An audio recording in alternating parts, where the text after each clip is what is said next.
Hey guys, and welcome to the channel. So I've recently visited Guangzhou, China. I want to share my hotel experience of the 4 seasons there. I actually went for the Canton Fair, which is like the largest import fair of its kind. So I'm going to give you 3 essentials just to help your trip run more smoothly. I learned the hard way, you don't have to. And before I go through these, please just get your visa sorted. It's so important, get that done first. So the 3 essentials for China. A payment app is definitely needed. There's no Android Pay or Apple Pay, so you need something to pay with. The 2 that I used were Alipay and WeChat. Both worked really well. At number 2 is a ride sharing app. So a local shared with me an app called Didi. Super easy to use and it accepts Alipay and WeChat. Just to note that there is no Uber, Lyft or Bolt. Third one is a translation app. So I use a lot of Google Translate just because it's free and easy, but it is pretty slow. So I also had a pair of translation earphones. The ones that I used were by a company called Kettle, but there are loads of other brands that do a very similar job. Just note though that if you are using a local Chinese network, Facebook, Google, Instagram, YouTube, none of them work. It took around 45 minutes from the airport to the hotel. Cost around £10 or $13. Definitely a lot cheaper than the local taxis, which are 30 to 40% more expensive. Because the benefit of the local taxis is like you can grab one right outside of the airport.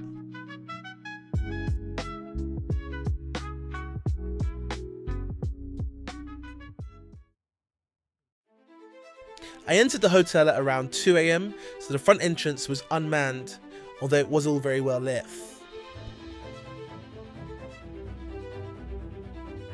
Stepping into the front entrance was quite pleasant. Super high ceilings and a modern decor, and it looked like they were setting up some kind of Christmas decorations as well.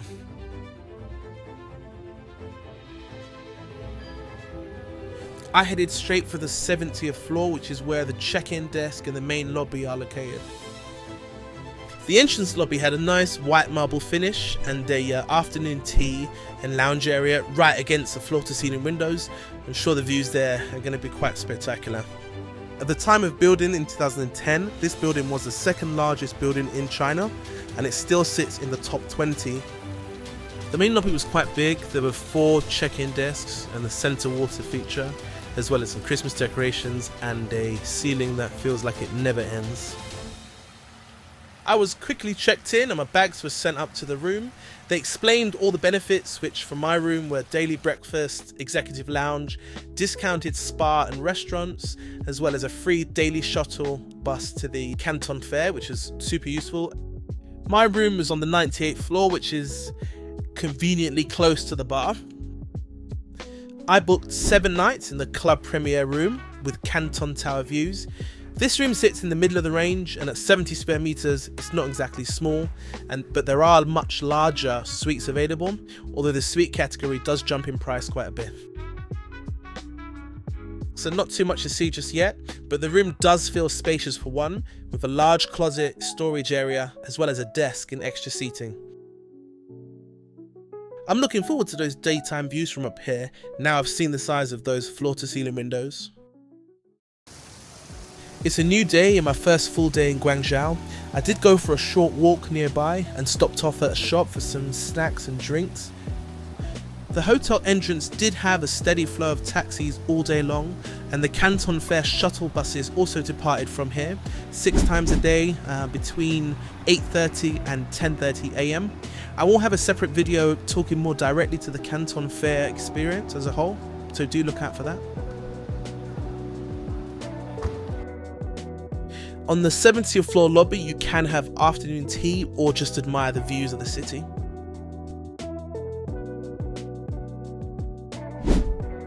This is the primary hotel breakfast restaurant. It's called Mondo. It's on the 72nd floor and operates as a full breakfast buffet service. Options range all the way from full English and continental breakfasts to more traditional style Chinese foods, and of course made to order eggs. The food selection at the buffet was very complete. My favourite picks were the breakfast dim sum and the matcha pancakes, but it would have been nice to have had more made to order food. Overall, I thought the service in the restaurant was attentive, which I find is quite rare during a buffet service. My server was prompt with drinks and my eggs were made exactly to the specification I asked. The interior of the hotel feels modern and luxury with marble accents throughout. The hotel opened back in 2012 and occupies the top third of the IFC building. This room was the club premier room and has the views of the Canton Tower as well as club amenities like the executive lounge. The views of the room are just stunning, and the large windows make the room feel even bigger than it is and just flood the space with light. The room had a large screen TV, a king-size bed and an extra chair with footrest.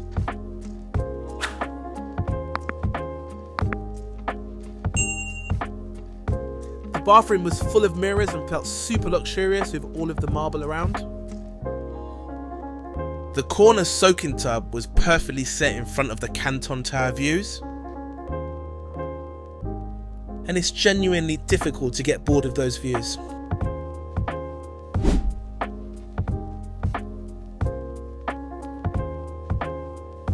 The bathroom was filled with modern gadgets, including an in-mirror TV, speaker system, and a very fancy toilet with far too many buttons.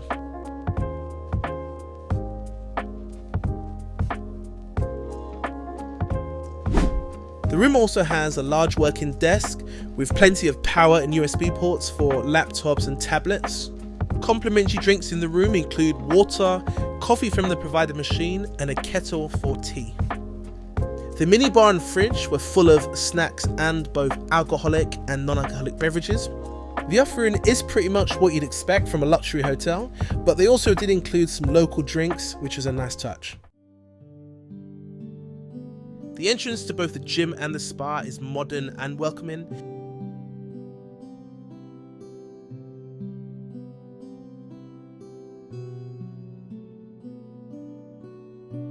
The gym floor has a limited selection of cardio and resistance machines, along with a freeway area.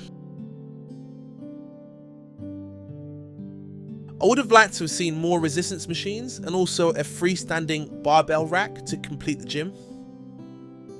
All of the cardio equipment does face the city view, and I guess in some ways could take your mind off of that 5k run you're trying to get through. Moving on to the pool area, you are greeted with a beautiful 25-meter lap pool, and it does overlook the city. There are several places to sit and relax by the pool, and you do have lemon water and Chinese tea to drink. The spa area is open from 7 AM until 10 PM, but the gym is open 24 hours.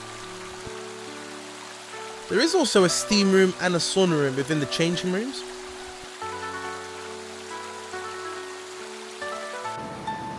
The pool area also has a sunken active jacuzzi.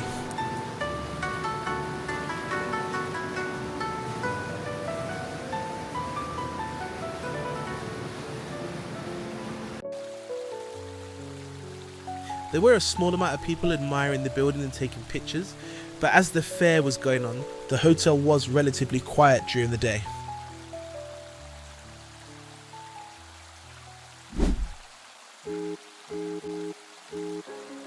The Japanese restaurant on the 72nd floor is called Kumoi.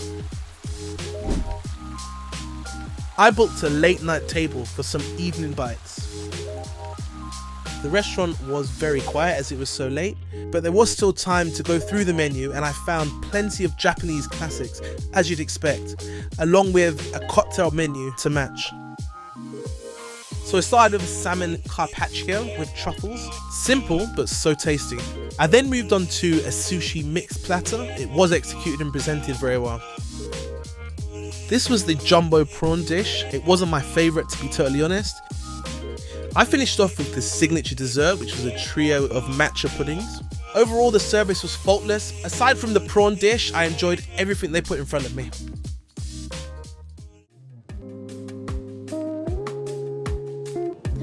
It's a new day, and I thought I would try out the breakfast in the executive lounge today.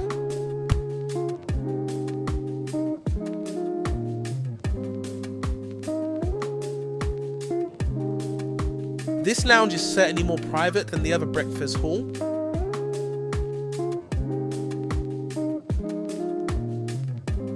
Although it has a smaller buffet, There are several made-to-order breakfast dishes here.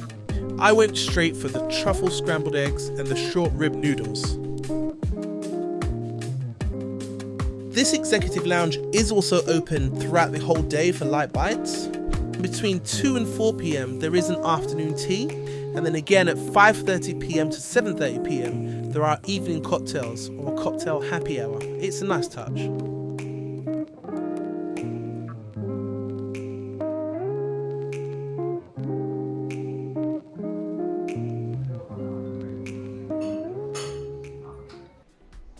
Down at the atrium, they also do have a lounge which serves cocktails and light meals.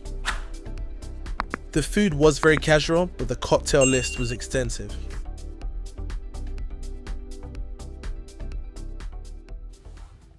So overall, I would say this is a great hotel to stay in if you are going to the Canton Fair in Guangzhou. It's a great way to elevate that experience.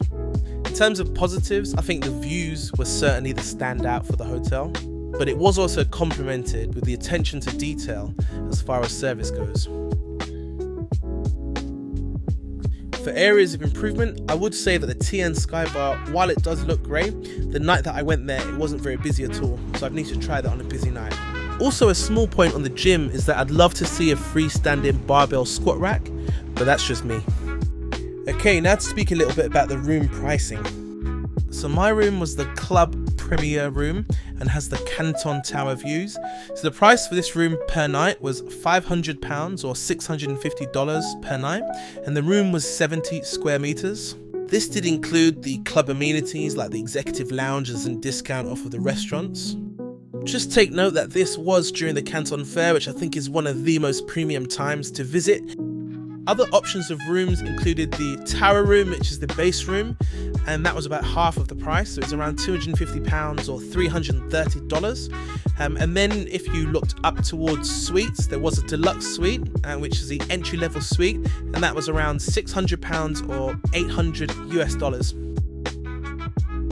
To put this price into context, I think when you compare this hotel to other Four Seasons properties around the world, this does sit on the lower end, but it still does represent a luxury hotel price point for sure. If there is enough interest, I will also create a video that explains the different room types in more detail, and I also can compare this hotel to the other 5-star properties that are available in Guangzhou. These include the Mandarin Oriental, the Ritz-Carlton, the Rosewood, and the Shangri-La. Overall, my stay was without any major fault. I rated this hotel a 9.2 out of 10. I'd definitely stay again, as it certainly elevated my trip to the Canton Fair.